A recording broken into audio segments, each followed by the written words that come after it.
কথায় আছে চেষ্টার ফল ব্যর্থ হয় না, সত্যিই তাই। 1 লিটার দুধ থেকে ছানা কাটিয়ে তাতে যোগ করলাম নুন, হলুদ, চিনি, লঙ্কা, আলু আর গরম মশলা। খুব ভালো করে সবকিছু মিশিয়ে বাটিতে ঘি লাগিয়ে মিক্সচারটা একদম সমানভাবে বসিয়ে দেব।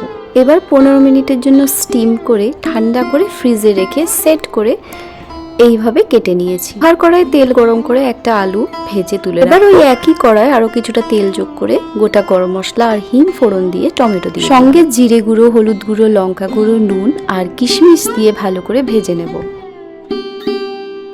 মশলাটা ভালোভাবে কষে গেলে প্রয়োজন হলে একটু চিনি, ভেজে রাখা আলু আর আদার গুঁড়ো দিয়ে আরো কিছুক্ষণ কষিয়ে নিয়ে গরম জল দিয়ে দিলাম। আলু সেদ্ধ হয়ে গেলে ঝোলটা ফুটতে থাকা অবস্থায় ছানার টুকরোগুলো অ্যাড করলাম।